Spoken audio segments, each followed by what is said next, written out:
చాలా సందర్భాల్లో వాళ్ళ ఈ హాస్పిటల్ ముందు చాలా సందర్భాల్లో మీడియాతో మాట్లాడవలసిన పరిస్థితి ఏర్పడతా ఉంది. హాస్పిటల్ ముందే కాదు, సబ్ జైలు ముందు కూడా, ఈ రాష్ట్రంలో జైళ్ళ ముందు, హాస్పిటల్స్ ముందు మేము మీడియాతో మాట్లాడవలసిన పరిస్థితి రావడానికి ప్రధానమైన కారణం చంద్రబాబు నాయుడు గారి కుమారుడైనటువంటి లోకేష్ గారు ప్రవేశపెట్టినటువంటి రెడ్ బుక్ రాజ్యాంగం యొక్క ప్రభావం వల్ల వాళ్ళు కొట్టడం, తెలుగుదేశం పార్టీ వారు మా వాళ్ళు ఆసుపత్రిలో చేరటం, వారిని పరామర్శించి ప్రజలకు మా గోడును వినిపించటం, లేదు తప్పుడు కేసులు పెట్టి మా వాళ్ళని అరెస్ట్ చేయటం, జైల్లో పెట్టడం, విడుదలైనప్పుడు జైలు దగ్గరికి వెళ్ళి వాళ్ళని రిసీవ్ చేసుకొని మళ్ళీ జైళ్ళ ముందు మా ఆవేదన మీడియాకు వినిపించడం. ఇది ఈ 14 మాసాల్లో జరుగుతున్నటువంటి కార్యక్రమం. ఇదంతా కూడా లోకేష్ గారి రెడ్ బుక్ యొక్క ప్రభావం వల్ల ఈ విధంగా జరుగుతుందని ఈ సందర్భంగా చెప్పదలుచుకున్నాను. ఈరోజు మరి పల్నాడు జిల్లా అధ్యక్షులు గోపిరెడ్డి గారు, అదేవిధంగా మాజీ శాసనసభ్యులు వినుకొండ బ్రహ్మనాయుడు గారు, మేమందరం కలిసి నూజెండలో జరిగినటువంటి ఒక సంఘటన, ఒక దుర్మార్గమైన సంఘటన, రెడ్ బుక్లో ఉన్నటువంటి సంఘటన జరగటం, ఆ ఇంజ్యూర్ అయినటువంటి వ్యక్తిని పరామర్శించి మీతో మాట్లాడాలనే ఉద్దేశంతో మేము ముందుకు వచ్చాం. టీ అన్నవరం ఆ గ్రామం అంతా తెలుగుదేశం మయం. గతంలో మొన్న మాత్రమే అక్కడ ఏజెంట్ కూర్చున్నాడు, ఎన్నిక జరిగింది, సరే మేము ఓడిపోయాం, అది వేరే విషయం. గతంలో ఏం జరిగేదని నేను తెలుసుకున్నానంటే, గతంలో అసలు ఏజెంటే ఉండేవాడు కాదు. మొత్తం వాళ్ళు రిగ్ చేసుకుని 4ో 3ఓ రీపోల్కి రాకోకుండా మాకు వేసి సర్దేసేవాళ్ళు. కానీ మొన్న అలా జరగల. ఈ వెంకట ప్రసాద్ కుటుంబం గట్టిగా నిలబడి వైఎస్ఆర్ కాంగ్రెస్ పార్టీ తరపున ఏజెంటుగా కూర్చోవడం వలన ఎన్నిక జరిగింది. అది వారి కక్ష. ఎప్పుడు సాంప్రదాయబద్ధంగా మేమే గుద్దుకుంటున్నాం, ఈసారి వాళ్ళు అడ్డం వచ్చారు, వీళ్ళని కుటుంబాన్ని ఎత్తేస్తే ఇంకా భవిష్యత్తులో ఈ టీ అన్నవరం అనే గ్రామంలో తెలుగుదేశం పార్టీకి అన్నీ గుద్దుకోవచ్చు అనేటువంటి ఉద్దేశంతో ప్లాన్డ్గా దాడి చేసి చంపేటటువంటి ప్రయత్నం చేశారు. మేజర్ ఇంజురీస్, వైటల్ పార్ట్లో జరిగినటువంటి ఇంజురీస్ డెడ్లీ వెపన్స్తో చేశారు. అది వారి అన్నగారిని కొట్టారు, ఇంకా వాళ్ళ నాన్నగారిని కొట్టారు, ఇతన్నైతే ఇక్కడ బాకుతో పొడిచారు, ఇక్కడ నరికారు. ఈ హ్యాండ్ అంతా కూడా కట్ అయిపోయి నర్వ్స్ అన్నీ కూడా ట్రీట్మెంట్ జరుగుతూ ఉంది. హ్యాండ్ సర్వైవ్ అవుతుందా లేదా అనేది సందిగ్ధంలో ఇవాళ డాక్టర్ గారు చెప్పినటువంటి భావన. ప్రాణాపాయం లేదు, కొద్దిగా బయటపడ్డాడనేటువంటి మాట కూడా చెప్పారు, సంతోషం. అయితే ఇక్కడ గమనించవలసింది ఏంటంటే, పోలీస్ డిపార్ట్మెంట్ వారికి నేను చెప్తూ ఉన్నాను, మీరు దీన్ని సింపుల్గా 324 వేసేశారు. అంటే 3 సంవత్సరాలు శిక్ష పడేటటువంటి కేసు. అంటే వాళ్ళు జైలుకి వెళ్ళాల్సిన అవసరం లేదు, ఇక నోటీస్ ఇచ్చి పంపించేస్తారు. కావాలని వేశారు మీరు, మా మీద కూడా వేశారు. అంటే ఈ ఇంజూర్డ్ పర్సన్స్ మీద కూడా, వీళ్ళందరి మీద కూడా మళ్ళీ 324 వేశారు. ఎందుకు వేసినట్టు వాళ్ళు కంప్లైంట్ ఇచ్చారు, మమ్మల్ని కొట్టడానికి వచ్చారని. మా మీద కూడా కేసు పెట్టారు, మా వాళ్ళ మీద కూడా. కేసు అండ్ కౌంటర్ అంటే రాజీ పడిపోండి అని పోలీసు వారు చేసేటటువంటి పని. ఇదేమన్నా ధర్మమేనా అని అడుగుతున్నాను. మీరు డెడ్లీ వెపన్స్తో ఒక వ్యక్తిని హత్య చేయడానికి ప్రయత్నం చేస్తే 324 వేయటం ఒక తప్పు, రెండోది ఇంజూర్డ్ పర్సన్స్ మీద కూడా కేసు పెట్టేటటువంటి కార్యక్రమం. అంటే మీరు టోటల్గా ఈ క్రైమ్లో క్రిమినల్స్తో కొల్యూడ్ అయిపోయారు. సిఐ దగ్గర నుంచి ఐజీ వరకు. సర్వశ్రేష్ఠ త్రిపాఠి గారు ఉన్నారు మన గుంటూరు ఐజీ గారు. ఆయన చెబితేనే కేసులు ఇలా మారుస్తారు. అవతల మీద కేసు పెట్టమంటే అవతల కేసు పెడతారు, మన మీద సింపుల్ కేసు పెట్టమంటే మన కొట్టిన వాళ్ళ మీద సింపుల్ కేసు పెడతారు. అంటే police is encouraging the crime in the Guntur district అనేది అర్థమవుతుంది. పోలీసులే క్రిమినల్స్ని సపోర్ట్ చేసే పరిస్థితి, క్రిమినల్స్ మీద సరైనటువంటి యాక్షన్ తీసుకోకునే పరిస్థితి, ఇంజూర్డ్ అయిన మా మీద యాక్షన్ తీసుకునే పరిస్థితికి మీరు ఇవాళ చేస్తున్నారంటే ఇంకా లా అండ్ ఆర్డర్ ఎందుకు ఉంటుంది అని అడుగుతా ఉన్నా.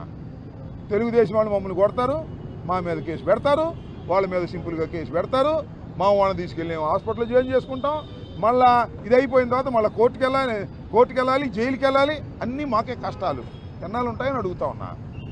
The police department is colluding with the offenders. ఇది సమాజానికి చాలా పెద్ద ప్రమాదకరమైనటువంటి విషయం.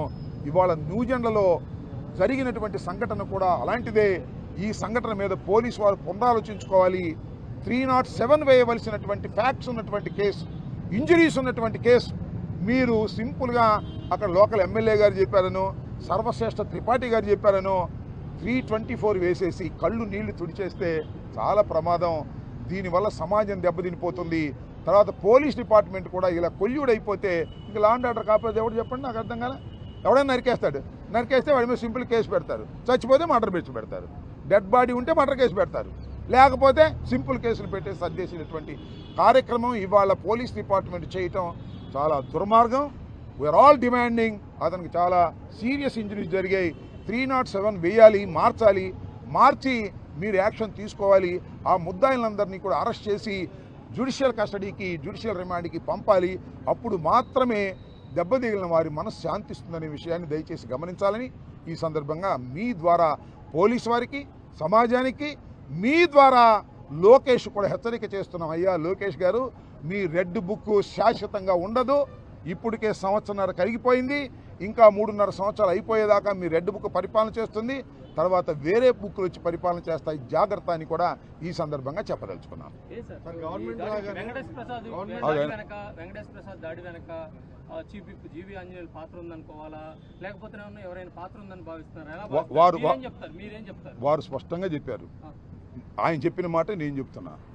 అక్కడ లోకల్ ఎమ్మెల్యే గారి ప్రమేయం, కూటమి నాయకుల ప్రమేయంతోనే ఈ దాడి జరిగింది. ఇది పొలిటికల్ దాడి, కుటుంబ తగాదాలు కాదు.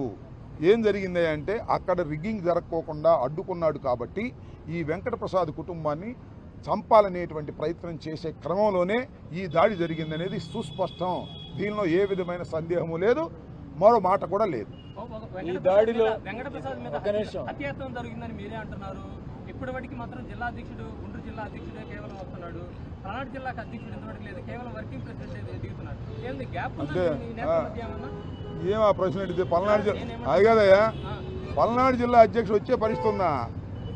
వాడెవడో చచ్చిపోతే మా మీద కేసు పెట్టారే. 2 ముఠాలు కొట్టుకున్నాయి. ఎవరు 2 ముఠాలు? తెలుగుదేశంలో ఉన్న 2 ముఠాలు కొట్టుకున్నాయి. కొట్టుకుంటే ఎస్పీ గారే వచ్చి చెప్పాడు, ఇది 2 ముఠాలు తెలుగుదేశం వారు కొట్టుకున్నవే అని, వర్గపోరు అని చెప్పాడు. దానిలో మా ప్రెసిడెంట్ గారిని పెట్టారు. ఇది ఒక అన్యాయం పోలీస్ డిపార్ట్మెంట్. అంటే ఇప్పుడు ప్రెసిడెంట్ గారు వస్తే అరెస్ట్ చేద్దామని నువ్వు అదే చెప్పు. కారణం ఉంది కదా, కారణం ఈజ్ దేర్. నీకు చెప్తాను, నీకు కూడా తెలుసు కదా.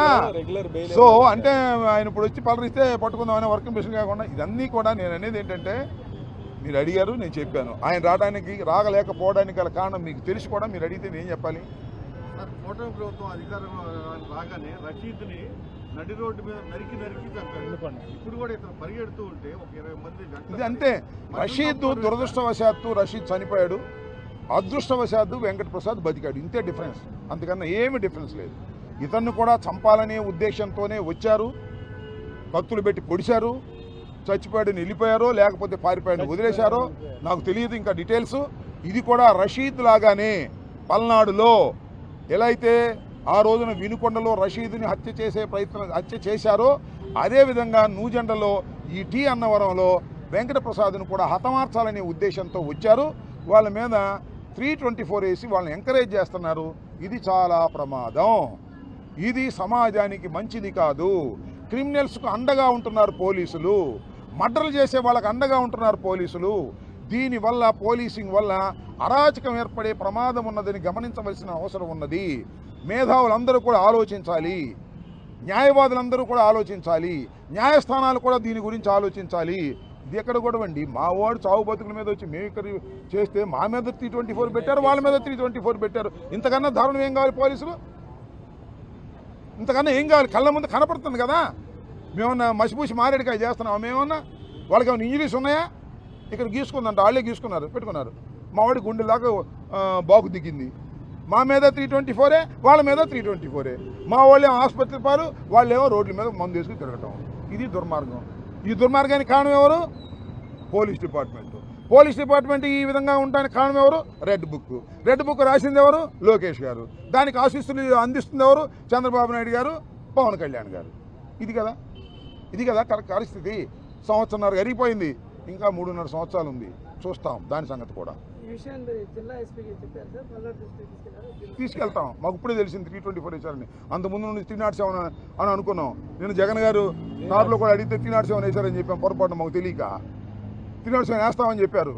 మన తర్వాత సర్వశ్రేష్ఠ త్రిపాఠి గారు అట్లా కుదరదని చెప్పారట, నాకు తెలిసిన సమాచారం. అందువల్ల 324 వేశారు. ఇది పరిస్థితి. దీని మీద తప్పనిసరిగా ఏమి ఎస్పీకి ఏం చెప్పాలి, డిఐజీకి ఏం చెప్పాలి, ఐజీకి ఏం చెప్పాలి, డీజీపీకి ఏం చెప్పాలి? వాళ్ళే క్రిమినల్స్తో కొల్యూడైపోతే ఏం చెప్పాలి? ఎవరికి చెప్పుకోవాలి? ఈ దేశంలో బాధని న్యాయస్థానాలకు చెప్పుకోవాలి. అదే ప్రయత్నం చేస్తున్నాం. Police department is colluded with the criminals. That is the society. ఇవాళ ఈ రెడ్ బుక్ రాజ్యాంగంలో ఇది ఇంకెవరు చెప్పుకోవాలి? మేము ఎస్పీ గారి దగ్గరికి వెళ్తే అయిద్దా? సర్వశ్రేష్ఠ త్రిపాఠి గారి దగ్గరికి వెళ్తే అయిద్ది. సర్వశ్రేష్ఠ త్రిపాఠి గారి దగ్గరికి వెళ్ళాలంటే చంద్రబాబు దగ్గరికి వెళ్ళాలి. చంద్రబాబు దగ్గరికి వెళ్ళాలంటే లోకేష్ దగ్గరికి వెళ్ళాలి. లోకేష్ చెబితే కానీ సర్వశ్రేష్ఠ త్రిపాఠి గారు వినరు. ఇది పరిస్థితి.